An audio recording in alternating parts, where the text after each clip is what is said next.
Kisah Kembang Kecubung.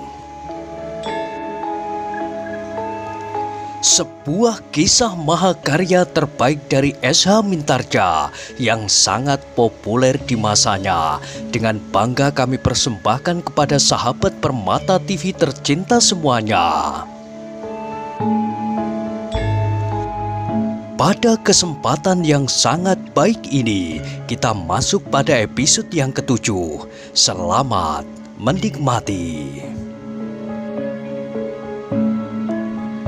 Dalam kisah sebelumnya diceritakan, Jala Waja pun mulai dengan ceritanya untuk meyakinkan Ki Tumenggung Jayataruna bahwa ia mempunyai alasan untuk menolak panggilan ibu tirinya. Menjelang tengah hari, Jala Waja telah menghadap ayahandanya. Namun Jala Waja itu terkejut ketika ia melihat seorang perempuan duduk bersama ayahandanya di ruang dalam. "Miranti," desis Jala Waja. "Jala Waja," potong ayahandanya. "Kenapa kau sebut saja namanya? Kau harus menghormatinya. Perempuan itu adalah bakal ibumu." "Ibuku?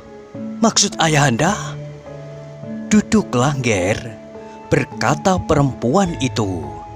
"Kau tentu belum mengetahuinya bahwa aku memang calon ibumu." "Ayah," suara Jala Waja bergetar. "Jadi ayah akan menikah lagi?"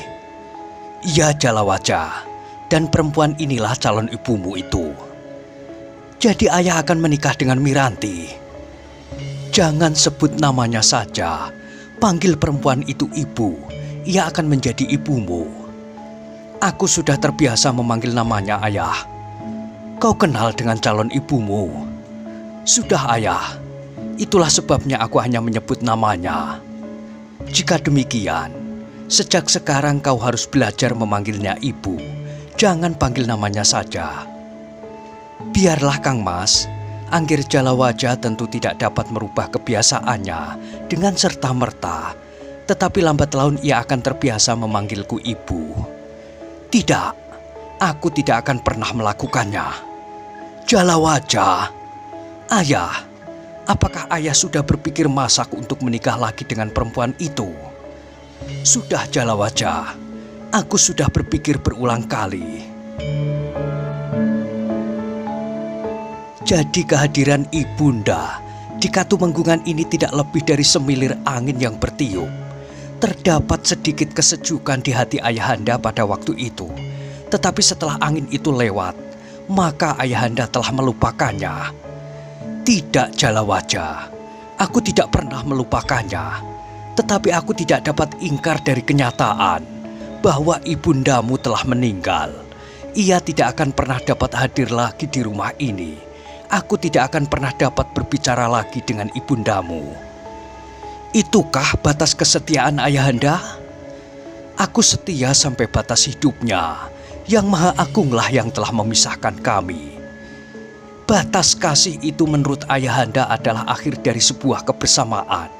Setelah ibunda tidak lagi bersama ayahanda, maka kasih dan kesetiaan itu pun tidak lagi mengikat." "Sudah aku katakan, Jala Waja, aku tidak pernah melupakan ibumu." "Kang Mas," terdengar suara lembut Rara Miranti sambil mengusap matanya yang basah. Rara Miranti itu pun berkata, "Aku menjadi sangat terharu mendengar sikap Anggir Jala Waja. Hatinya yang terbuka memungkinkan aku melihat tembus ke dalamnya. Anggir Jala Waja adalah seorang anak muda yang sangat mengasihi ibundanya. Ia pun seorang anak muda yang setia. Kang Mas, aku dapat mengerti perasaannya." "Terima kasih, Diajeng. Jika kau dapat mengerti perasaan anakku." "Ayahanda, ayahanda melihat air mata itu?" "Ya, Jala Waja, ia mengerti perasaanmu. Sebagai seorang perempuan, ia pun menghargai kesetiaan." Gigi Jala Waja terkatup rapat, tetapi ia berkata di dalam hatinya, "Air mata itu adalah air mata buaya. Betapa pandainya ia memainkan peranannya." Dalam pada itu Raden Tumenggung Wreda Reksa Yuda itu pun berkata, "Jala Waja, Ada hal lain yang perlu kau perhatikan. Jika aku kemudian menikah dengan calon ibumu itu, bukan hanya karena kecantikannya, tetapi ternyata ibumu dapat mengerti gejolak perasaanku menanggapi sikap pamanmu Kanjeng Adipati di Sendang Arum. Pamanmu sejak beberapa tahun terakhir sudah tidak lagi dapat mengendalikan dirinya. Caranya memegang pemerintahan sudah berubah. Ia tidak lagi mengikat diri kepada tatanan dan paugeran yang berlaku. Siapakah yang mengatakan itu, Ayahanda? Perempuan itu? Angger Jalawaja, berkata Rara Miranti. Aku masih dapat mengerti bahwa semua hal yang tidak kau sukai, kau timpakan kepadaku. Aku tidak berkeberatan, Ger. Tetapi ketahuilah bahwa apa yang dikatakan oleh ayahandamu itu benar. Kanjeng Adipati sudah tidak lagi berdiri di atas landasan keadilan dan kebenaran. Kanjeng Adipati tidak lagi menghiraukan pendapat para Sentono dan Nayoko, termasuk ayahandamu. Padahal semua orang Kadipaten ini tahu siapakah ayahandamu Jalawaja. Kau tidak usah berbicara tentang pemerintahan di Sendang Arum, apalagi menyebarkan fitnah seolah-olah Paman Adipati sudah kehilangan kendali, sehingga pemerintahannya tidak lagi berlandaskan pada keadilan dan kebenaran. Jalawaja, bersikaplah baik kepada ibumu. Ayah, tidak sepantasnya ia memfitnah Paman Adipati. Yang dikatakan itu bukan fitnah, tetapi kenyataan yang ada sekarang di Kadipaten ini. Tidak, aku tidak melihat bahwa Paman Adipati telah meninggalkan jalur tatanan dan paugeran. Para Nayoko dan Sentono juga tidak menganggap seperti itu. Kau masih terlalu kanak-kanak untuk mengerti. Tetapi itulah kenyataan yang ada di Kadipaten ini. Karena itu Jalawaja, aku akan melanjutkan perjuanganku yang tertunda karena ibundamu meninggal. Melanjutkan perjuangan yang mana? Ibunda tidak pernah sependapat dengan ayahanda tentang apa yang ayahanda sebut dengan perjuangan itu.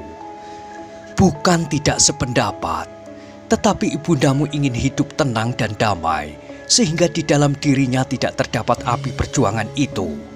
Aku tidak menyalahkannya, aku hanya ingin mengatakan bahwa calon ibumu itu berbeda.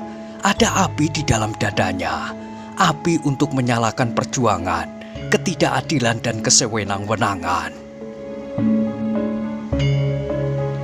Omong-omong, perempuan itu sama sekali tidak akan memperjuangkan apa-apa bagi rakyat Sendang Arum. Tetapi ia ingin memperjuangkan bagi dirinya sendiri untuk mendapatkan pangkat, derajat, dan kemudian sempat. Jalawaja, potong ayahnya, kau harus menjaga kata-katamu. Maaf ayahanda, aku berkata sebenarnya. Mata Rara Miranti menjadi semakin basah, titik-titik air jatuh satu-satu di pangkuannya. Gila perempuan itu, geram Jalawaja di dalam hatinya. Sementara itu Raden Tumenggung Wreda Reksayuda pun membentak Jalawaja.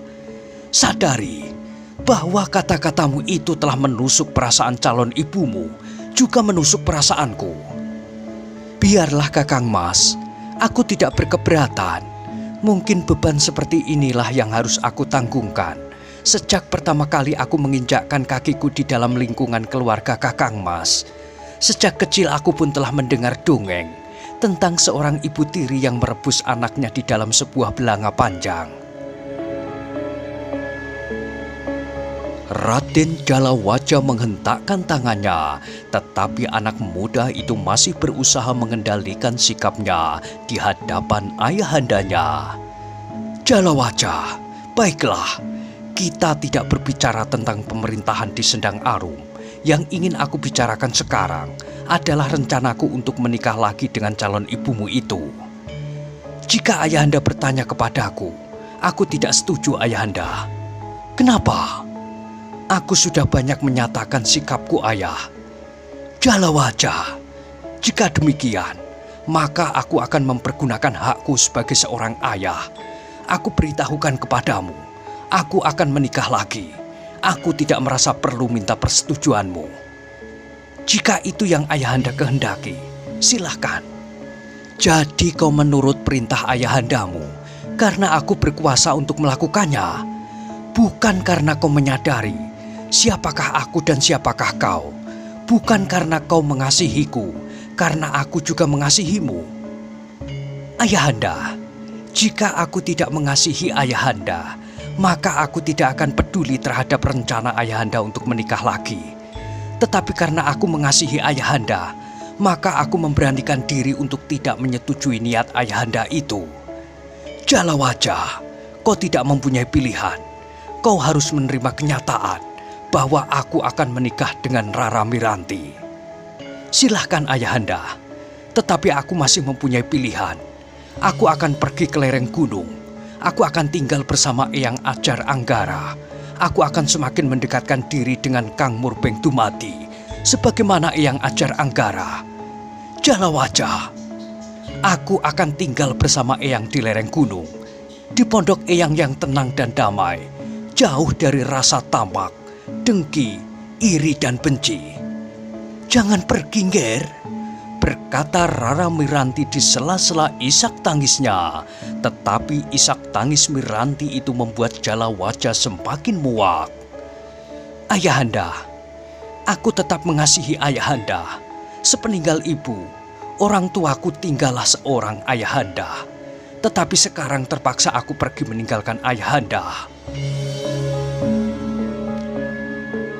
Jala wajah pun kemudian meninggalkan Dalem Katumenggungan dengan janji di dalam hatinya bahwa ia tidak akan menginjakkan kakinya lagi di halaman rumahnya jika Rara Miranti itu masih ada di rumah itu. Kitumenggung Jaya Taruna mendengarkan cerita Jala wajah itu sambil mengangguk-angguk. Kemudian ia pun berkata, "Jika persoalannya demikian, maka aku tidak akan dapat mencampurinya. Segala sesuatunya terserah kepada Raden Jalawajah. Seperti yang sudah aku katakan, Paman, aku tidak akan pulang." "Baiklah, Nger, aku akan menyampaikannya kepada Raden Ayu Reksayuda. Tetapi meskipun demikian, Nger, ternyata Raden Ayu Reksayuda itu hatinya tidak seburam yang Angger duga.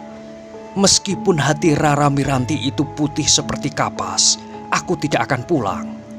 Jika demikian, sebaiknya aku mohon diri. Ki Ajar, aku mohon diri." "Kitumenggung, aku minta maaf atas sikap Jala wajah.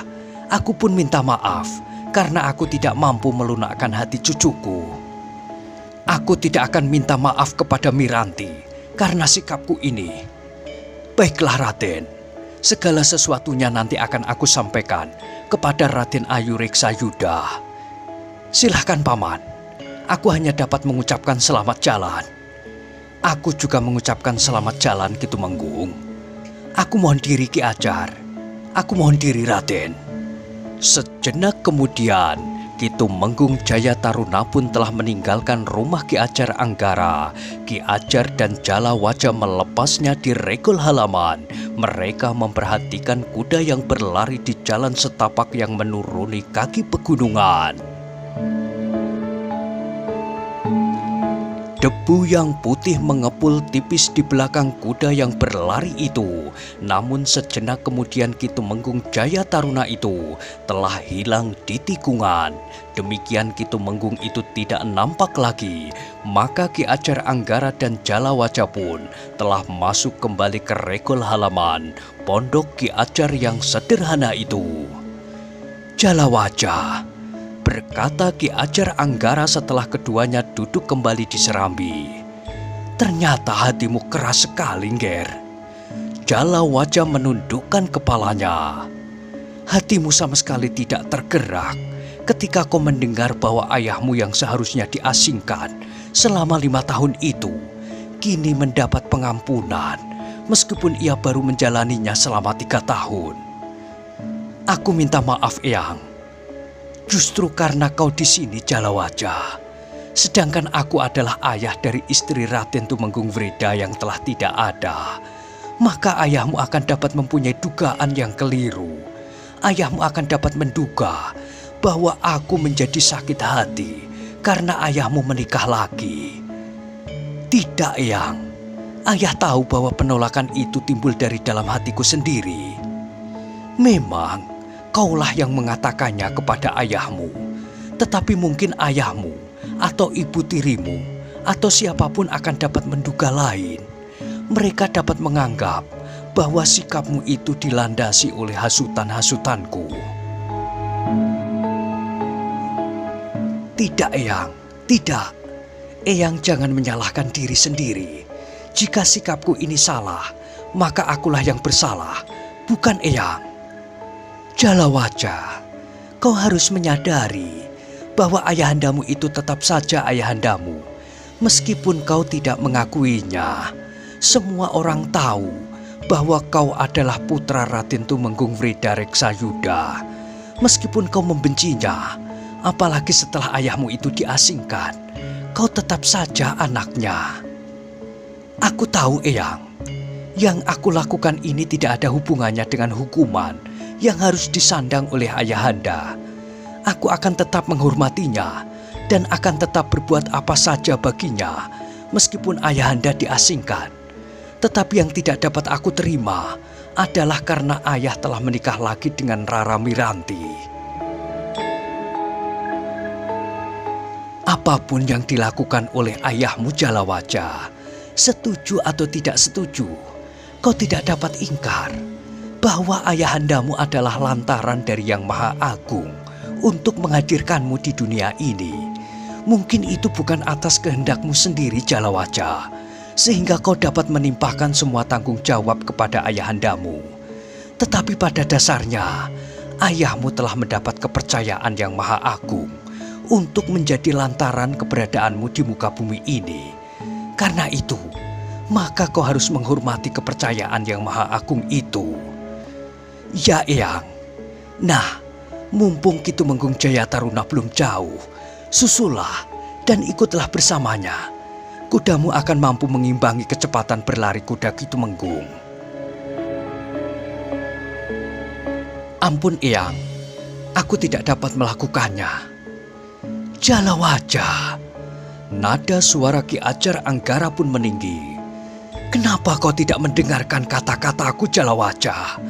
Bukankah kau tahu bahwa aku tidak akan menjerumuskanmu ke dalam suatu keadaan yang buruk bagimu?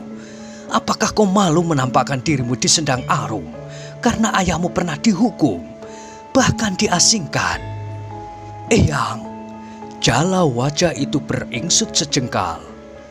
Sebenarnya aku menyimpan rahasia yang satu ini di dalam hatiku. Tetapi aku tidak ingin menjadi seorang anak yang durhaka di mata Eyang.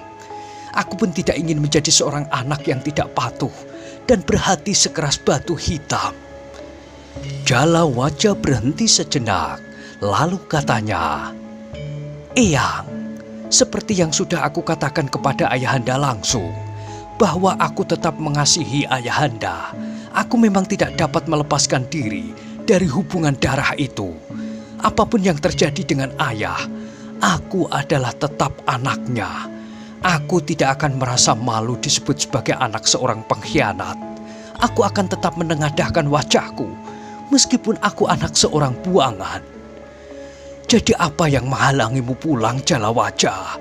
Karena kau tidak setuju ayahandamu menikah lagi. Aku memang sangat kecewa bahwa ayahanda telah menikah lagi.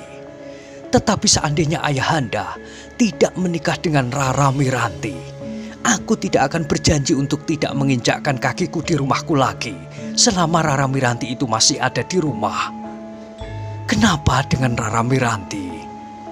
Eyang, sebenarnya aku ingin menyimpan rahasia ini dalam-dalam. Sebenarnya aku tidak ingin mengatakannya kepada siapapun, juga kepada Eyang. Jika kau sudah memutuskan untuk membuka rahasia itu sekarang, katakan. Eyang, sebelum aku bertemu dengan Rara Miranti di ruang dalam rumahku, pada saat Rara Miranti berdua dengan ayah, aku sudah mengenal gadis itu. Kau sudah mengenalnya? Ya, aku sudah mengenalnya. Aku juga sudah mengatakan kepada ayahanda bahwa aku sudah mengenalnya. Tetapi yang aku katakan juga hanya terbatas sampai di situ. Meskipun sebenarnya aku mempunyai cerita yang cukup panjang tentang Rara Miranti. Ki Ajar Anggara tidak menjawab. Ia menunggu Jala Wajah itu menceritakan rahasianya yang telah menghalanginya untuk pulang dalam keadaan apapun juga. Dengan nada suara yang dalam, maka Jala Wajah itu pun bercerita. Menjelang senja, Jala Wajah asik duduk di bendungan dengan pancing di tangannya. Sudah sejak matahari turun, Jala Wajah duduk di bendungan itu. Ia terbiasa berada di tempat itu untuk memancing ikan. Kadang-kadang dengan 2 atau 3 orang kawannya. Bahkan kadang-kadang mereka berlomba. Siapakah yang mendapat ikan terbanyak dianggap menang dan berhak mendapatkan ikan kawan-kawannya yang lain. Apalagi sepeninggal ibunya, kadang-kadang Jala Wajah duduk berlama-lama di bendungan itu. Kadang-kadang Jala Wajah tidak menyadari bahwa seekor ikan telah menyambar umpan pancingnya. Karena Jala Wajah sedang merenungi kepergian ibunya. Rasa-rasanya Jala Wajah masih belum puas berada di bawah sayap kasih ibunya. Namun tiba-tiba ibunya harus dipanggil pulang oleh penciptanya. Senja itu Jala Wajah terkejut ketika seorang gadis tiba-tiba saja sudah duduk di sampingnya. "Kakang." Jala Wajah berpaling. Yang duduk di sampingnya adalah Rara Miranti. "Miranti, sebentar lagi hari akan gelap. Kenapa kau datang kemari? Jika ada orang yang melihat, maka orang itu akan mempunyai dugaan yang keliru tentang kita." "Tidak, Kakang. Mereka tidak akan mempunyai dugaan yang keliru. Mereka tentu mengira bahwa kita berdua telah saling jatuh cinta. Kita berdua sudah berjanji untuk hidup bersama. Bukankah mereka tidak keliru?" "Miranti." Jala Wajah beringsut menjauh, tetapi Miranti pun beringsut pula, bahkan bersandar di bahu Jala Wajah. "Kakang, aku ingin jawabmu. Kapan kita akan menikah?" "Miranti, siapakah yang pernah mengatakan kepadamu bahwa kita akan menikah?" "Aku mencintaimu, Kakang." "Jangan berbicara tentang pernikahan, Miranti. Kita masih terlalu muda untuk berbicara tentang pernikahan." "Tidak, Kakang. Kita tidak terlalu muda lagi. Marinten, yang 2 tahun lebih muda dari aku, juga telah menikah. Rebana yang lebih muda dari Kakang juga sudah menikah. Tetapi aku masih belum ingin menikah, Miranti. Sementara itu hubungan di antara kita adalah hubungan wajar saja. Aku tidak pernah mengatakan kepadamu bahwa suatu saat kita akan menikah." "Jangan bergurau, Kakang. Marilah kita berbicara dengan sungguh-sungguh. Apa yang akan kita bicarakan? Hari-hari yang akan kita jelang, hari-hari yang indah seperti indahnya senja ini, Kakang. Sebentar lagi matahari akan terbenam di balik bukit itu. Tetapi di seberang sana, bulan akan segera bangkit menghiasi langit. Dedaunan, air di sungai itu kita berdua akan segera mandi dengan cahayanya yang gemulai." "Sudahlah, Miranti, jangan bermimpi. Bukankah kau tidak tidur? Kita dapat tidur di sini, Kakang." Ketika Miranti mendesaknya lagi, Jala Wajah pun segera bangkit berdiri. Digulungnya pancingnya sambil berkata, "Aku akan pulang, Miranti." Miranti tertawa. Ia pun bangkit berdiri sambil berkata, "Tidak ada seorang pun yang berada di sekitar kita, Kakang. Hanya ada aku dan kau saja." "Miranti, jangan mendesak. Kita akan mengurangi hari-hari mendatang dalam sibuk kita masing-masing. Kita tidak dapat berada di dalam satu biduk. Di antara kita tidak terdapat hubungan apa-apa selain hubungan sebagai kawan yang baik, bahkan mungkin sebagai 2 orang saudara. Sudahlah, jangan menggangguku lagi, Kakang. Marilah kita berjanji bahwa kita akan mengikat hidup kita sebagai suami istri. Aku datang kepadamu sekarang dengan penyerahan yang utuh. Apapun yang akan terjadi di kemudian hari, aku tidak akan menyesalinya. Jangan, Miranti. Sebaiknya kita menempuh jalan hidup kita masing-masing. Kau dengan jalan hidupmu, aku dengan jalan hidupku sendiri. Sudah aku katakan kepadamu bahwa aku masih belum menginginkan seorang perempuan yang akan hidup bersamaku kelak. Kakang, apakah Kakang bersungguh-sungguh? Ya, Miranti. Jadi apa yang Kakang lakukan selama ini terhadap aku? Apa yang aku lakukan? Bukankah aku tidak melakukan apa-apa? Kita memang berkawan. Hanya itu, tidak lebih. Seperti aku berkawan dengan gadis-gadis yang lain. Jadi Kakang telah menolak aku. Kau salah paham, Miranti. Kakang, jadi Kakang benar-benar menolak aku. Sudah aku katakan bahwa belum waktunya aku berhubungan dengan seorang perempuan untuk membicarakan tentang pernikahan.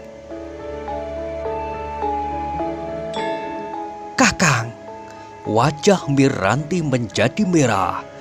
Aku sudah meninggalkan trapsilaning wanita, Kakang. Aku sudah mengorbankan harga diriku sebagai seorang perempuan.